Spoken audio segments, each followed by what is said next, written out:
बुलेटिनच्या सुरुवातीलाच केंद्रीय मंत्रिमंडळातली एक महत्त्वाची बातमी। संरक्षण मंत्री मनोहर पर्रिकर यांनी पदाचा राजीनामा दिल्यानंतर आता मंत्रिपदाचा अतिरिक्त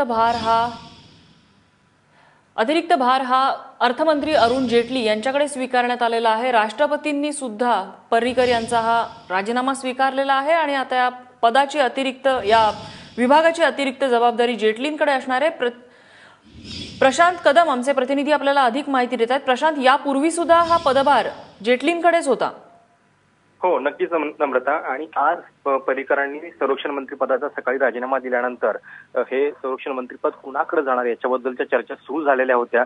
त्याला या किमान तात्पुरता जरी पूर्णविराम मिळालेला आहे, कारण अरुण जेटली हे अर्थमंत्री असतानाच त्यांच्याकडे सुरुवातीला हा पदभार होता। जवळपास 6 ते 7 महिने अरुण जेटलींनी संरक्षण मंत्रालयाचा पदभार सांभाळलेला होता आणि नंतर पर्रिकरांना गोव्यातून दिल्लीत बोलावण्यात आलेलं होतं। त्यामुळं जी शक्यता व्यक्त केली जात होती की काही काळापुरता हा पदभार जो आहे तो एका वरिष्ठ मंत्र्याकडेच दिला जाईल, तर तशा पद्धतीनेच झालेला आहे। अरुण जेटली आता अर्थ मंत्रालयासोबत याही खात्याचा पदभार सांभाळतील। आणखीन एक शक्यता अशी व्यक्त केली जाते की कदाचित काही काळानंतर एक नवा संरक्षण मंत्री, स्वतंत्र संरक्षण मंत्री देशाला मिळू शकतो किंवा पंतप्रधान नरेंद्र मोदी हे स्वतःकडे हे खातं ठेवतील। मात्र ही पुढची गोष्ट आहे। सध्या जी तात्पुरती व्यवस्था आहे ती जेटलींच्या रूपाने करण्यात आलेली आहे।